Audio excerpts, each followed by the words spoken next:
What's up ladies and gentlemen boys and girls, welcome to my YouTube channel. நம்மளோட தமிழ்நாட்டின் ஜெய்ஷா மதன் இருக்காப்ல. So ஒரு 4 நாள் கேப்புக்கு அப்புறம் இன்னைக்கு வீடியோ பண்றோம். First match India versus England washed out, இல்லைன்னா அந்த மேட்ச் முடிஞ்சோடனே ரிவ்யூ பண்ணலான்ட்டு இருந்தோம். ஸோ 189 அடிச்சாங்க அந்த மேட்ச் சிவம் டூபே ரொம்ப நல்லா ஆடினாரு. 21 balls 42, சந்தோஷமா இருந்தது.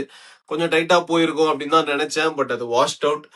ரெண்டாவது மேட்ச் நேத்து நடந்ததுங்க. Again 190 on the board. I thought ஒரு 20 ரன் ஷாட் அப்படின்னு தான் நான் நினைச்சேன். ஏன்னா 13th ஓவருக்கு அப்புறம் ஸ்லோ டவுன் ஆயிட்டாங்க. 130 13 ஓவர்ஸ்ல இருந்தாங்க. அதுக்கப்புறம் ஒரு 3 ஓவர்ஸ் பயங்கரமா சோக் ஆனாங்க. ஸோ இட் காஸ்டஸ் நினைக்கிறேன். ஜேக்கப் பெத்தில் ஒரு very very good innings he played under pressure. ஏன்னா இந்தியா போலிங்ல நல்ல ஒரு ஸ்டார்ட் கிடைச்சது. So your thoughts about the match Madan, what went wrong for India? Shreyas ஐயருக்கு இன்னும் ஒரு கேப்டன் ஆகி ஒரு மேட்ச் கூட இன்னும் வின் பண்ணல, டவுன் ஹில் போறாங்க. வேர்ல்ட் சாம்பியன்ஸ் ஆனதுக்கு அப்புறம் India what is going wrong? What's going ராங்னா அதான் நான் அடிக்கடிக்கு ஏதாவது ப்ரெடிக்ட் பண்ணுவேன், கரெக்டா நடக்கும். அதேதான் யார் தலையில கை வைக்க போறான்னு நான் உங்களுக்கு ஒரு போட்டோ அனுப்புறேன், அதை அப்படியே போடுங்க. கம்பீரம் சந்திதாப்தன பேசின விஷயம் கரெக்டா, தம்பி நீதான் தொக்கா மாட்டிருக்க, வா வெளியே உட்காருன்ற மாதிரி. அது என்ன நினைக்கிற? சஞ்சு சாம்சனுக்கு கரெக்டா நடக்குது. நான் தான் சொன்னேன் ப்ரோ, நான் அப்பவே சொன்னேன் 3 மேட்ச் கொடுப்பாங்கன்னு. அதே மாதிரி 3 மேட்ச் கரெக்டா 3 மேட்ச் கொடுத்தாங்க. 3ஆம் மேட்ச் அவங்க இஷான் கிஷனுக்கு எப்போ ஃபர்ஸ்ட் மேட்ச்ல விக்கெட் எப்படி கொடுத்தாங்களோ அப்பயே ஓரளவுக்கு கெஸ் பண்ணிட்டோம். ஏதோ ஒரு மேட்ச் ஃபர்ஸ்ட் மேட்சா இல்ல அயர்லாண்டோட செகண்ட் மேட்சான்னு தெரியல. அயர்லாண்டோட செகண்ட் மேட்ச் இந்த செகண்ட் மேட்ச்ல கீப்பிங் கொடுத்தோம். ஓகே, ஏன்னா Ishan Kishan number 1 batter. So தூக்க முடியாதுன்றப்போ ஓகே, நீ மேன் ஆஃப் த டோர்னமெண்ட் வாங்கிக்கோ, என்ன வாங்கிக்கோ, அது போன இது. அதனால இந்த இன்ட் உனக்கு 3 மேட்ச் தான். 3 மேட்ச்ல நீ 50 அடிக்க செஞ்சுரி அடிக்க தூக்கிட்டோம் அப்படின்னு. அபிஷேக் சர்மா எக்ஸ்பெக்டர், வைபவ் சூரியவன்சி பின்னாடி இருக்கிற எக்ஸ்பெக்டர்.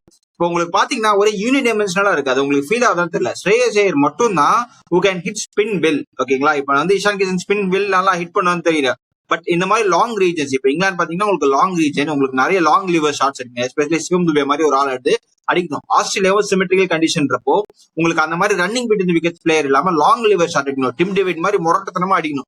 சோ அந்த மாதிரி ஒரு பிளேயர் கிடைக்காது. இப்ப ஹர்திக் பாண்டியா மேபி உள்ள வந்தா, நிதிஷ்குமார் ரெட்டி உள்ள வந்தா மேபி ஃபிட்டிங் பண்ணலாம். Either of Hardik Pandya, Nitish Kumar Reddy. But அந்த யூனிடைமென்ஷனல் பேட்டிங் ஆடுற எல்லாமே லெஃப்ட். நீங்க ஸ்டார்டிங் ஃப்ரம் வைபவ் சூரியவன்சி, அபிஷேக் சர்மா, இஷான் கிஷன் 3 பேருமே symmetric batsman. Shreyas Iyer first 7 பேட்ஸ்மேன்ல 6 பேட்ஸ்மேன் லெஃப்ட் ஹேண்டர்ஸ் ப்ரோ. ஆமா, உங்களுக்கு அக்ஷர் பட்டேலும் லெஃப்ட். சோ உங்களுக்கு வரப்போ அதுக்கப்புறம் ரைட் ஹேண்டர் ஹர்ஷித் ராணா வருவாருன்றப்போ, சோ அந்த யூனிடைமென்ஷனல் பேட்டிங் எல்லாமே ஒரே மாதிரி பவர் ஹிட்டர்ஸ். இப்ப திலக்குமார் மட்டும்தான் மேபி 360 ஷாட்ஸ் அடிக்கலாம். சோ அவரால் அந்த பின்னாடி திருப்பி அடிக்க முடியும். பட் அதை தவிர யாருமே உங்களுக்கு இந்த மாதிரி நுவான்சஸா ஆட முடியாது. நம்ம இப்ப இருக்க மாடர்ன் T20 ஏறால ஆஸ்திரேலியா மாதிரி கண்டிஷன்ஸ் நீங்க ஆடணும்னா இந்த மாதிரி 360 அடிச்சாகணும். சோ மேபி அதை நம்ம மிஸ் பண்றோமோனா. இப்ப ட்ரையல் எடர் தான். ஸ்ரேயஸ் ஐயருக்கு பேட் ஃபேஸ் எப்ப கேப்டன்சி கொடுக்கணுமோ அப்ப கொடுக்கல. சோ லோ கான்பிடன்ஸ் இருக்கப்ப கையில கிடைச்சப்போ சூரியகுமார் அதை சிரிச்சிட்டு இருப்பாரு. என்ன டே இப்ப தெரியுதா கேப்டன் என்னன்னு சொல்லிட்டு ஷார்ட் கால் நம்ம ஏசியன் கேம்ஸ் நடக்கும் போதுல அதுதான் பயங்கரமான டெஸ்டா இருக்கும். சோ அது ஒரு வேலை தோத்துட்டாருன்னா தென் கண்டிப்பா அவரோட ஜாப் பெர்மனன்ட் இல்லைன்னு மட்டும் தெரியுது கேப்டன்சியை பொறுத்த வரைக்கும். இல்ல நம்ம ரொம்ப ஃபார் ஹெட்டா யோசிச்சு இந்த காலை எடுத்துட்டாங்களோ. 2 வருஷத்துக்கு முன்னாடியே அடுத்த வேர்ல்டு கப்புக்கு ப்ரிப்பேர் பண்றேன்னு ஸ்ரேயஸ் ஐயரை இது பண்ணிட்டாங்களோ.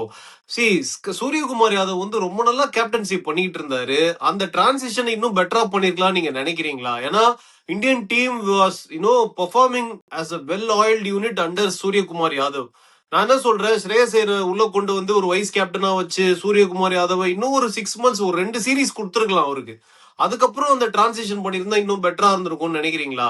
ஏன்னா இப்ப சடனா, ஏன்னா நீங்க சொன்ன மாதிரி he is also coming in low on confidence. தொடர்ந்து ஒரு 6-7 மேட்ச் தோத்தாரு ஐபிஎல்ல. செகண்ட் ஹாஃப் ஃபுல்லா தோத்துக்கிட்டே இருந்தாரு ஸ்ரேயஸ் ஐயர்.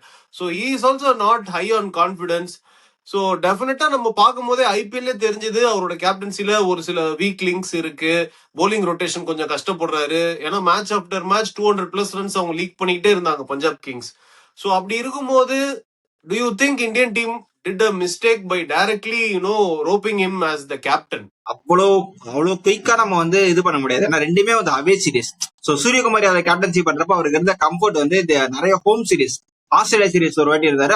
அந்த சீரீஸ்ல தான் ருத்ராஜ் 100 அடிப்பாரு.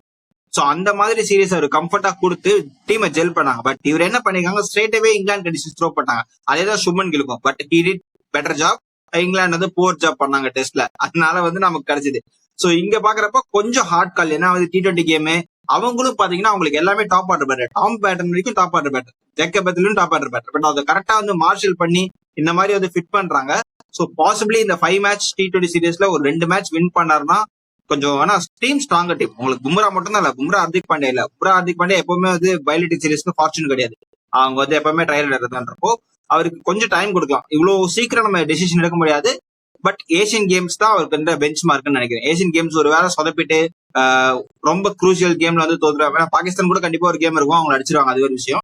அதுக்கப்புறம் அந்த நாக் அவுட்ஸ் மேட்ச்ல வந்து ஆப்கானிஸ்தான் மாதிரி டீம் கூடயோ இல்ல வேற ஏதாவது டீம் கூட ஸ்ரீலங்கா கூடயோ தோத்துட்டாங்கன்னா சோ தென் அப்பதான் உங்களுக்கு ட்ரபிள் வரும். ஏசியன் கேம்ஸை கம்ஃபர்டபுளா நம்ம வின் பண்ணணும், ஏசியா கப் மாதிரி. சோ அங்கேயும் வந்து ஸ்ட்ரகிள் ஆகி இந்த மாதிரி லூப் ஹோல்ஸ் எல்லாம் மிஸ் பண்ணா தென் அப்போ வந்து கால் எடுக்கலாம். ஓகே நிறைய கிளாஸ் இருக்குன்னு சொல்லிட்டு அப்பயுமே கேப்டன்ஸ்ல கை வைப்பாங்களான்னு தெரியல. பின்னாடி வர போறது யாரு? ரஜத் பட்டிதர் இருக்காரு. ஏன்னா உங்களுக்கு வைஸ் கேப்டனா Tilak Verma பாக்குறாங்கன்றப்போ there be a chances that Rajat Patidar might come back. இல்ல ஸ்ரேயஸ் ஐயர் கேப்டன்சி கொடுத்தது ஓகே தான் ப்ரோ. நான் என்ன சொல்றேன், கொஞ்சம் அந்த டிரான்சிஷனை இன்னும் பெட்டரா பண்ணிருக்கலாம்னு எனக்கு தோணுது. ஏன்னா சூரியகுமார் யாதவ் இவ்வளவு சீக்கிரம் நீங்க தூக்க வேண்டிய அவசியம் இல்ல. ஒரு 6 months அவரை உள்ள வச்சுட்டு டீம்ல மேபி ஒரு 2 சீரீஸ் அவருக்கு கொடுத்துருக்கலாம் அப்படின்னு தோணுது. அவங்க எல்லாமே ஜீரோல இருந்து ஸ்டார்ட் பண்ணணும்னு நினைக்கிறாங்க. இப்ப டிராவிட்ல இருந்து நமக்கு வந்தப்போ ரோஹித் சர்மா வந்து fag end of the career. But Suryakumar யாதவுக்கு அப்படி இல்லை நீங்க சொல்றபடி. பட் இவர் என்ன யோசிக்கிறாருன்னா எனக்கு 0 or 1 தான் கம்பீர். எனக்கு வந்து இருந்தா சூரியகுமார் கேப்டன்சியா வேணும், அப்படி இல்லைன்னா வந்து எனக்கு வந்து வேண்டாம் ஆஸ் அ பிளேயரா. ஆனா ஒரு போரா பெர்ஃபார்ம் பண்ணல. வேர்ல்ட் கப்ல வந்து யூஎஸ்ஏ கூட மட்டும்தான் அடிச்சாரு. சோ அதுக்கு முன்னாடி கொஞ்சம் ஃபார்ம் டிப்பா இருந்தது. பட் ஏன் கேப்டன்சி கிளாஸ் இருக்கிறதுனால கேப்டன் கோட்டாவா விளையாட வேணாம் அப்படின்னு யோசிக்கிறாரு. பட் அதே தான் வந்து ஸ்ரேயஸ் ஐயருக்கும் ஃபியூச்சர்ல நடக்கும்ன்றத அவர் மைண்ட்ல வச்சுக்கணும். சோ அவரும் பர்ஃபார்ம் பண்ணாலும். சோ அதான் ப்ரோ ரொம்ப யூனிடெம்ஸ்ல இருக்கும். ரொம்ப ஒரு காலத்துல நம்ம லெஃப்ட் ஹேண்டரே இல்லைன்னு பண்ட் மட்டும் வச்சு ஆடிட்டு இருந்தோம் 2024 வேற வழி இல்லாம. இப்ப பாத்தீங்கன்னா ஃபுல்லா லெஃப்ட் ஹேண்டரு, வெறும் ஒரே ஒருத்தர் ஸ்ரேயஸ் ஐயர் கேப்டன் ரைட் ஹேண்ட்ரப்போ அந்த இடத்துல தான் நமக்கு டெஃபினெட்லி எனக்கு வந்து நான் அகைன் நிறைய பேர் சொல்லலாம் என்னடா ரஜத் பட்டிதருக்கு சொம்படிக்கிறானே, அப்படிலாம் கிடையாது. ரஜத் பட்டிதர் மாதிரி ஒரு ஆளு பேக்கப் ரிசோர்ஸ்ல இருக்கிறது இன்னும் பெட்டர். இப்ப திலக் வர்மாவும் உங்க தெளிவா காயின் மூவ் பண்ணி வைஸ் கேப்டனா போட்டாங்க. சோ உங்களுக்கு கை வைக்க முடியும் ஒரு பொசிஷன் அப்படின்னா இது திலக் வர்மா, இஷான் கிஷன் ஃபார் சஞ்சு சாம்சன். சோ அந்த 2 டோருமே க்ளோஸ் ஆயிடுச்சதுனால சஞ்சு சாம்சன் வந்து பெஞ்ச் தான். சோ இதுக்கப்புறம் நீங்க எப்படி வந்து கொண்டு வர போறீங்க? வருண் சக்கரவர்த்தி உங்களை ஆட வச்சாச்சு, ரவி பிஷ்ணா மட்டும் தான் இப்படி பண்ணிருக்காருன்றப்போ எனக்கு தெரிஞ்சு we need Rajat Patidar at some point. அது கண்டிப்பா நடக்கும் தோணும். இல்ல 100% I'm with you. Rajat Patidar மாதிரி ஒரு பேட்ஸ்மேனை வந்து டெஃபினட்டா பிக் பண்ணிருக்கணும். மிடில் ஆர்டர் பயங்கர ஸ்ட்ராங்கா இருந்திருக்கும். அந்த மாதிரி ஒரு கிரேசி 6 ஹிட்டர் ஸ்பின்னர்ஸ் போட்டு அடி அடி நவுத்தக்கூடிய ஒரு பேட்ஸ்மேனை டெஃபினட்டா மிடில் ஆர்டர்ல நம்ம மிஸ் பண்றோம். ஏன்னா ஒரு நல்ல ஸ்டார்ட் எல்லாம் கிடைச்சதுன்னா ரஜத் படிதார் அப்படியே அந்த மொமெண்டம் வந்து மெயின்டைன் பண்ணி நெக்ஸ்ட் லெவல் எடுத்துட்டு போவாரு. அதான் ப்ரோ ஏன் அந்த பாயிண்ட் நான் அகைன் சொல்றேன்னா ஒரு பிளேயர் வந்து அந்த ஃபார்ம்ன்றது வந்து ஒரு ஃபெதர் மாதிரி, அது அப்படியே இருக்கிறப்ப அப்படியே அலைக்கா கூட்டு போயிடும். 2024 ஸ்ரேயஸ் ஐயர் இந்த ஃபார்முக்கு நீங்க 2026 வேர்ல்ட் கப்ல கொடுத்துருக்கணும். பட் அதை நீங்க ஒரு வருஷம் டிலே பண்ணி கொடுத்ததுனால அவரால் அதை மார்ஷல் பண்ண முடியல. சோ இப்ப அகைன் அவர் செமிஃபைனல் வரைக்கும் வந்திருக்காரு அப்படின்றத வந்து நம்ம சொல்லலாம். வரல அந்த இதுல ஃபர்ஸ்ட் 7 மேட்ச் வின் பண்ணி. சோ அப்படி பாக்குறப்ப நீங்க வந்து இந்த ரஜத் பட்டிதர் ஃபார்ம் வந்து நீங்க 2028 வேர்ல்ட் கப் பிடிச்சோம் கோட்டா கொடுக்குறேன்னு சொல்லி வந்தீங்கன்னா அது அகைன் ஸ்ரேயஸ் ஐயர் நடக்கும். சோ அந்த ஃபார்ம்ல இருக்காரு. இப்ப வைபவ் சூரியவன்ஷிக்கு ஒரு சான்ஸ் கொடுத்தீங்க. இப்ப வைபவ் சூரியவன்ஷை பொறுத்த வரைக்கும் டபுள் எக்ஸ்போர்ட் தான். அவர் அடிச்சாருன்னா மொதல் 3 கேம் மொதல் 6 ஓவர்ல முடிச்சிட்டாரு, இல்லைன்னா வந்து ஆப்போனன்ட் கேம். சோ அவர் வந்து நம்ம வந்து மினிமம் கேரக்டர் பிளேயரா பார்க்க கூடாது. அவரை பொறுத்த வரைக்கும் எக்ஸ்பெக்டர் எப்ப அடிக்கணுமோ அப்பதான் அடிப்பாரு. சோ அதை நம்ம அந்த மாதிரி நம்ம பார்க்கணும். லைக் இப்ப புதுசா பாக்குற மேட்ச்லாம் வந்து சூரியவன்ஷி அடிக்க மாட்டான் அப்படின்லாம் வந்து நம்ம ரேட் பண்ணக்கூடாது. கண்டிப்பா தலைவர் அடிப்பாரு. ஆனா அவரை வந்து நம்ம வந்து பேக் பண்ணணும். 15 வயசு தான் அவர். அந்த பையனுக்கு நீ உள்ள பூந்து அடி 100 அடி 200 அடி எல்லாம் சொல்ல முடியாது. அந்த பையனுக்கு ஸ்கில் இருக்கு, டேலண்ட் இருக்கு. கண்டிப்பா வந்து is going to go places. ஆனா அந்த சூரியவன்ஷி 6 அடிச்சோம்னா அப்படி கத்துறாங்க இங்கிலாந்துல. சோ அதுதான் நம்ம நேச்சுரலா போஸ்டல் பயா மேக்க இருக்காருல்ல. சோ அந்த மாதிரி இருக்கு, பாப்போம். இல்ல சூரியவன்ஷி வந்து he has made history, youngest player ever to debut for India international matchesல. இதுக்கு முன்னாடி சச்சின் டெண்டுல்கர் இருந்தாரு. சோ சச்சின் டெண்டுல்கருக்கு முன்னாடியே ஒருத்தர் வந்து டெபியூ பண்ணிருக்காரு. 15 years 99 days to be exact. So அதுவே ஒரு பெரிய விஷயம். நீங்க சொன்ன மாதிரி ஒரு பெரிய கிரவுட் புல்லர் ஆயிருக்காரு. ஏன்னா Gambhir and Shreyas Iyer were under so much pressure to play Suryavanshi. இது எல்லாருக்கும் எங்க இன்டைரக்டா யாருக்கு வந்து பிரஷர் ஆகுதுன்னா சஞ்சு சாம்சனுக்கு தான். அதாவது ஒரு மனுஷன் வேர்ல்ட் கப் வின் பண்ணி கொடுத்திருக்காப்புல, நாக் அவுட்ஸ்ல 3 மேட்ச் தொடர்ந்து பெரிய இன்னிங்ஸ் ஆடி வேர்ல்ட் கப் வின் பண்ணி கொடுத்தவருக்கு he is always under pressure. I think Sanju Samson is one of the most unluckiest cricketer who is always under pressure. அவர் எப்படிப்பட்ட பர்ஃபார்மன்ஸ் கொடுத்து இந்தியாவில் ஆடினாரோ அவரோட பிளேஸை தக்க வச்சுக்கிறதுக்காக ஒரு போராட்டத்திலே ஆடுறாரு. அண்ட் சஞ்சு சாம்சன் அந்த மாதிரி ஒரு ஜோன்ல இருக்கும்போது ஹி நெவர் பர்ஃபார்ம்ஸ். அவருக்கு வந்து எப்படின்னா சிஎஸ்கே மாதிரி 14 மேட்ச் நீ ஆடுவ, நீ எப்படி ஆனாலும் ஆடுவ அப்படின்ற ஒரு ஸ்பேஸ்ல தான் இட் பிரிங்ஸ் இஸ் பெஸ்ட் அப்படின்னு நான் நினைக்கிறேன். ஆனா Sanju Samson most frustrating to watch at times bro. ஏன்னா எல்லா ஸ்கில் செட்டும் இருக்கு, பட் அவர் மைண்ட்ல தான் பிரச்சனை. அவர் வந்து போட்டு நிறைய கன்ஃபியூஸ் பண்ணிக்கிறாரு, அவரே ப்ரெஷர் எடுத்துக்கிறாருன்னு நினைக்கிறேன். ஏன்னா இந்த மாதிரி ஒரு பர்ஃபார்மன்ஸ் வேர்ல்டு கப் பண்ணிட்டு வந்ததுக்கு அப்புறம் அன்பார்ச்சுனேட்லி இந்த ஜோன்ல அவர் இருக்கக்கூடாது. But that is the pressure of Suryavanshi. So I think, see, maybe you will not accept, many will not accept, but I think it is the end of Sanju Samson's career for, in T20 for Indiaனே எனக்கு தோணுது. இதுக்கப்புறம் சூரியவன்ஷி கொடுத்துட்டாங்க chance, இதுக்கப்புறம் அவர் தான் continue பண்ணுவாங்க. Abhishek Sharma is also playing well, so I don't know, chances are very slim that Sanju Samson might come back. But அப்படிதான் நம்ம world கப்லயே நினைச்சோம். என்னென்னமோ மிராக்கிள் நடந்து கடைசியா வந்து ஆண்டவன் போட்ட ஸ்கிரிப்ட்னு பயங்கரமா ஆடினாரு. So anything might happen. உங்களோட கருத்து சொல்லுங்க. அதான் ப்ரோ, ஒரு சின்ன ஒரு மீம், நம்ம மீம் கிடையாது, தனுஷோட டைலாக் வரும். இந்த பக்கத்துல இருக்க ஒரு பேர் இருக்கும், இந்த பக்கத்துல பேர் மாறிட்டே இருக்குன்னு சொல்லுவாங்களே. சஞ்சு சாம்சன் அந்த இனிஷியல் ஸ்டேஜ்ல வந்தப்போ அப்போ தோனியோட தோனி எல்லாம் நம்ம கம்பேர் பண்ண முடியாது. ஸோ அங்கதான் பண்ணிட்டு இருந்தாரு. ஸோ ஓகே, ஒரு இந்தியன் விக்கெட் கீப்பர் பேட்ஸ்மேன் வருவான்றப்போ இப்போ தினேஷ் கார்த்திக் ஒரு பயங்கரமான கம்பேக் கொடுத்து T20ல உள்ள வந்தாரு. சரி ஓகே, அடுத்தது நம்ம ஆடலாம் அப்படின்றப்போ ரிஷப் பண்ட் ஒரு காம்படிட்டரா வந்தாரு. சோ அதுக்கப்புறம் வரலாம் அப்படின்னு பாக்குறப்போ தென் இப்போ வந்து ஓகே KL ராகுல ட்ரை பண்ணலாம் அப்படி பாக்குறப்போ ஒரு விக்கெட் கீப்பர் ஆப்ஷனா உள்ள வந்து கடைசியா 2026 வேர்ல்ட் கப் தான் கிடைச்சது. 24லயே கிடைச்சது. பட் 24லயே உங்களுக்கு பண்ட் ஓவர் கம் பண்ணாரு because of left hand back. பெஞ்சில இருந்த ஃபுல் மேட்ச். சோ அந்த மாதிரி பெஞ்சில இருந்து ஒரே ஒரு வேர்ல்ட் கப் ஃபுல்லா பெஞ்ச் இருந்து வாங்கி கொடுத்தாரு. அண்ட் நெக்ஸ்ட் வேர்ல்ட் கப்ல he was man of the series. So அந்த சீரிஸ்லயும் நல்ல ஞாபகம் இருக்கு. ஒரு சவுத் ஆப்பிரிக்கா 100 அடிச்சுட்டு வந்து இங்க வந்து ஒரு 3 மேட்ச் பங்களாதேஷ் சீரிஸ்ல அவ்வளவுதான் டக்கு எல்லாமே காலின்றப்போ அந்த ஒரு மேட்ச் ஒரு 100 அடிச்சாரு. அதுக்கப்புறம் திருப்பி டக்கு. சோ அடிச்சா 100-0 வந்துட்டு இருந்தாரு. சோ அந்த கன்சிஸ்டன்சி இல்லாததும் ஒரு பெரிய ப்ராப்ளம். பட் T20ல பாக்குறப்போ உங்களுக்கு அந்த வேவ் லென்த் வந்து உங்களுக்கு வந்து நீங்க எல்லா மேட்சும் 30-20 அடிக்கிறீங்களா, அது கிடையாது. அந்த இம்பாக்ட் ஒரு முக்கியமான கேம்ல அந்த சிங்கிள் டிஜிட் அவுட் ஆகாம இருக்கிறது தான் வேணும். பட் சஞ்சு சாம்சன் பொறுத்த வரைக்கும் ரொம்ப டிஃபிகல்ட். அந்த கன்சிஸ்டன்சியா அவர் மெயின்டைன் பண்ண மாட்டேங்கிறாரு.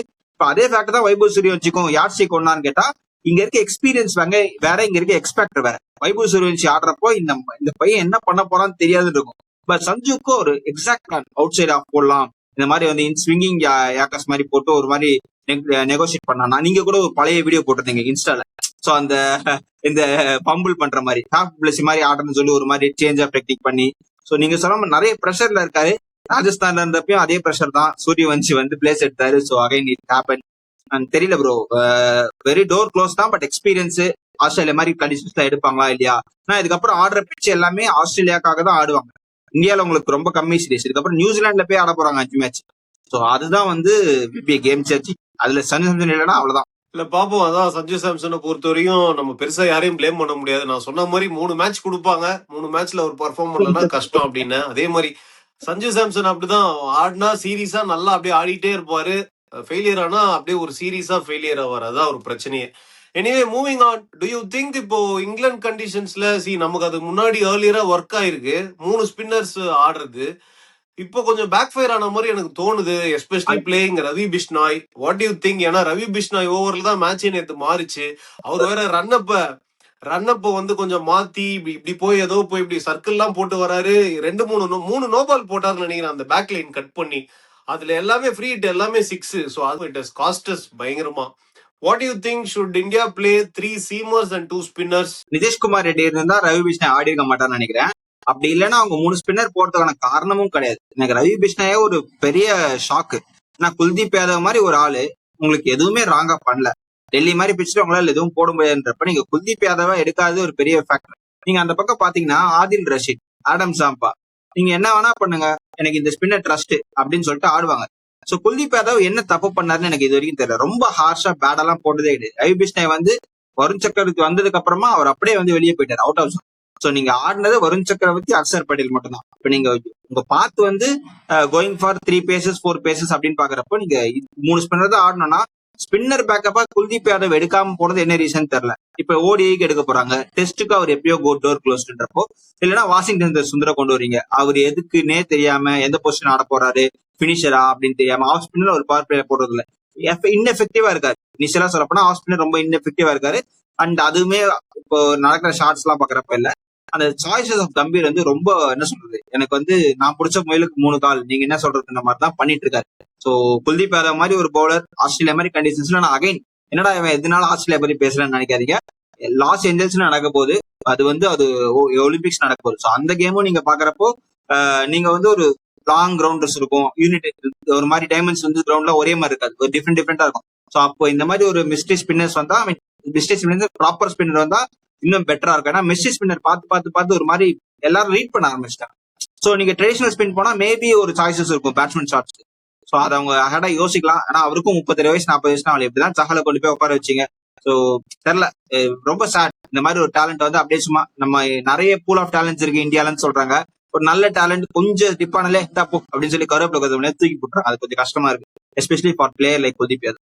எஸ், என்ன பண்ண போறாரு அடுத்து கம்பீர்னு பாக்கணும். ஏன்னா 3 ஸ்பின்னர் எனக்கு ஒர்க் ஆகிற மாதிரி தெரியல. தட் டூ ரவி பிஷ்னாய் சுத்தமா ஒர்க் ஆகிற மாதிரி எனக்கு தோணல. we have to wait and see. அவருக்கு என்ன, ரவி பிஷ்னாய்க்கு என்ன பிரச்சனையோ நான் பாக்குறேன்னா, ஸ்பீட் இந்த ஏர் வந்து வேரியேஷன் பெருசா இல்ல ப்ரோ. ஒரே ஸ்பீடு போடுறாரு, போட மாட்டாரு. அதுதான் அவரோட ஸ்டாப் பாலே வந்து பாத்தீங்கன்னா கூகுளி தான். ரொம்ப ப்ரெடிக்டபிளா இருக்காரு.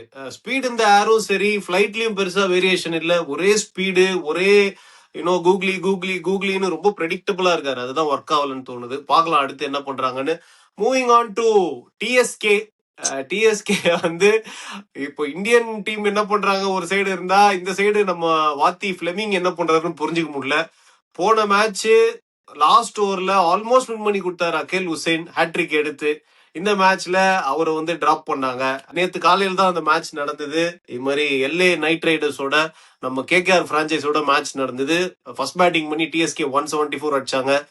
நான் சொல்லியிருந்தேன், இந்த American youngster, very promising youngster Mukkamala, Sai Teja Mukkamala, அவர் சிங்கிள் ஹேண்டடா ஒரு 55 பால் 80 அடிச்சுதான் அந்த ஸ்கோர் கொண்டு வந்தாங்க.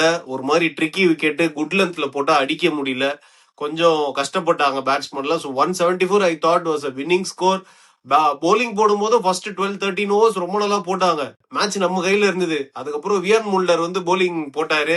ரவுமன் பவல் சும்மா அடி உரின்னு உரிச்சிட்டாப்ல. அண்ட் ஆல்சோ காலின் மன்ரோ அவரோட கேட்ச, ஒரு முக்கியமான கேட்ச சுபம் ரஞ்சனி விட்டாரு. ஸோ அவங்க 2 பேரும் சேர்ந்து மேட்சை முடிச்சு விட்டாங்க. What is going wrong for TSK? ஏன்னா இப்போ நம்ம டாப் ஆஃப் த டேபிள்ல இருந்தோம். இப்போ வந்து பாத்தீங்கன்னா இன்னும் 3 மேட்ச் இருக்கு. 3 மேட்ச்ல அட்லீஸ்ட் 2 மேட்ச் ஜெயிக்கணும் போல. ஒரு மாதிரி ட்ரிக்கி சிச்சுவேஷன்ல இருக்காங்க. சொல்லுங்க டிஎஸ்கே புலம்பல்கள். எனக்கு ஜாலியா தான் இருக்கு. ஏன்னு சொல்லுங்க, மாறுவாரா? எம்எல்சி முடிச்ச உடனே சிஎஸ்கே டீம் ரிவ்யூ இருக்கான். என்னென்ன படம் சொல்லிட்டாங்களே, என்ன ஆனாலும் ஃபிளெமிங் தான் சொல்லிட்டாங்களே. என்ன ஆனாலும் ஃபிளெமிங் கன்ஃபார்ம். இவங்க மத்த ஸ்டாஃப மாத்துறாங்களான்றத பாக்கணும்ல நீங்க. ஓகே, இப்ப எதுனாலும் ஃபிளெமிங் அடிக்கணும்னா ஃபிளெமிங் ஹெட் கோச், பட் இன்டர்னலாவும் கொஞ்சம் ப்ராப்ளம்ஸ் இருக்கு. அந்த பவுலிங் ரொட்டேஷன்ஸ் எப்படி இருக்கு, அனலிசிஸ் எல்லாம் என்ன மாதிரி பண்றாங்க, பவுலிங் கோச் எப்படி பண்றாங்க அப்படின்ற தாட்ஸ் இருக்கு. சோ இவங்க வந்து வெரி வெரி போர் டெசிஷன். அதான் சொல்றேன், ரொம்ப பாவம் அக்யூலேஷன் எல்லாம். அதாவது நம்ம இப்படிதான் சாண்டரை வந்து உட்கார வச்சு இப்படி பண்ணோம். சோ அதேதான் இவங்களும் பண்றாங்க. எனக்கு என்னன்னு தெரியல, ஒரு மனுஷன் மேட்ச் கேமுக்கு விட்டு போச்சு, ஹேட்ரிக் எடுத்து லாஸ்ட் பால்ல அன்எக்ஸ்பெக்டடா அந்த அவர் 6, அதுவும் நம்பர் 10 பேட்ஸ்மேன் அப்படி 6 அடிச்சு ஒரு மேட்ச் தோச்சு. அடுத்த மேட்ச் சொன்னோம், அகிலேஷன் நல்லா போட்டிருக்காரு, நல்லா போட்டு மேனத மேட்ச் உடனே அடுத்த மேட்ச் தூக்குவாங்க பாருங்க, அதான் பிளம்பிங்னு சொல்லிட்டு. சோ அதே தூக்கிட்டாங்க. அண்ட் இந்த வாட்டி கொஞ்சம் காம்படிட்டிவா இருக்கு. லைக் இதுக்கு முன்னாடி எம்எல்சி இவ்வளவு காம்படிட்டிவ் கிடையாது. மேல ஒரு 3 பேர் நல்லா ஆடுவாங்க, கீழே 2 பேர் கொஞ்சம் சுமாரா ஆடுவாங்க, ஈஸியா உள்ள போயிடலாம் 4th பொசிஷன் அப்படி. பட் இப்போ வந்து 4வது பிளேஸ்ல இருக்கணும் 6 பாயிண்ட், 5th பிளேஸ்க்கு 4 பாயிண்ட் நினைக்கிறேன். சோ அந்த மாதிரி தான் இருக்குன்றப்போ வெரி ஹை. இப்ப நம்ம ஆட போற டீமும் வந்து சியேட்டர் ராகல்ஸ் கூட ஆட போறோம், அகைன் கொல்கத்தா கூட ஆட போறோன்றப்ப எல்லாமே டாப் காம்படிட்டர்ஸ்.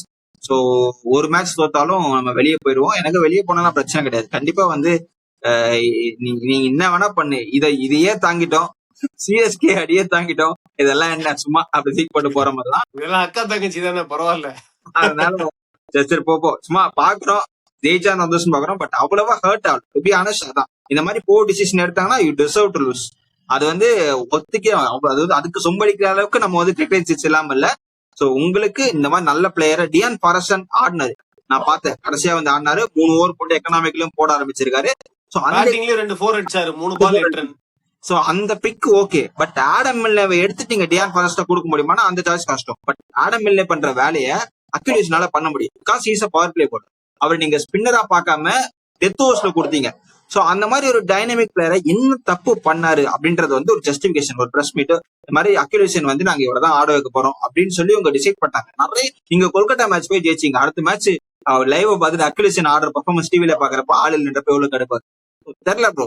சோ இவங்க தேர் வேஸ்டிங் த டைமண்ட், ரொம்ப கஷ்டமா இருக்கு. இல்ல சம்மன் லைக் வியான் முல்டருக்குலாம் வந்து அவர் ஒரு 130-135 தான் ப்ரோ மேக்ஸிமம் போடுறாரு, அரைக்குழிலே வந்து போடுறாரு. ஸோ எனக்கு தெரியல, எனக்குமே தெரியல what is happening with Akeal Hosein. அவர் நல்லா ஆடினா கூட அடுத்த மேட்சே டிராப் பண்றாங்க, அதுதான் புரிஞ்சுக்க முடியல என்ன நடக்குதுன்னு. எனவே கொஞ்சம் பாசிட்டிவ்ஸ் இருக்கு எம்எல்சியை பொறுத்த வரைக்கும், டிஎஸ்கேவை பொறுத்த வரைக்கும். நம்ம அம்ஷி டிசில்வா அப்படின்னு சொல்லிட்டு ஒரு போலர் ரொம்ப நல்லா பர்ஃபார்ம் பண்றாரு, நல்ல ஒரு ஆட்டிடியூட் இருக்கு.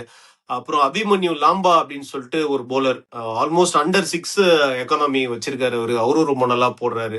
இந்த மாதிரி லோக்கல் டேலண்ட்ஸ்லாம் கொஞ்சம் ஓரளவு நல்லா ஃபைன் பண்ணியிருக்காங்க. ஓரளவு டிஎன் ஃபாரஸ்டரும் ஒரு நல்ல பிக்கு, சிஎஸ்கேக்கும் அவர் ரீப்ளேஸ்மெண்ட்டாக சைன் பண்ணாங்க. அவர் எனக்கு தெரிஞ்சு ரீடைன் பண்ணலாம்னு நினைக்கிறேன், ஏன்னா அந்த பிரைஸுக்கு. பார்க்கலாம் என்ன பண்றாங்கன்ட்டு. ஒரு பாயிண்ட் நம்மளும் கூட மிஸ் பண்ணிட்டோம். சோ நூர் அகமது வந்து நம்ம வந்து எடுக்கல ஏதோ பார்த்தப்போ நூர் அகமது வந்து வீசா கிடைக்கலாம். சோ அது வந்து ஒரு பொலிட்டிக்கல் ப்ராப்ளம்னால அவருக்கு வீசா கிடைக்கல. ஈவன் இவரு ஃபேப்டுபிளிஸ்மே ஷவுட் அவுட் கொடுத்திருந்தாரு. இதுவே வந்து ஒரு சவுத் ஆப்பிரிக்கானோ ஆஸ்திரேலியனோ வேற யாரோ பண்ணிட்டாங்கன்னா இது வந்து இன்னும் ஹைலைட்டடா பேசியிருப்பாங்க அப்படின்னு சொன்னாரு. பட் நூர் அகமதுனால யாருமே கண்டுக்க மாட்டாங்க.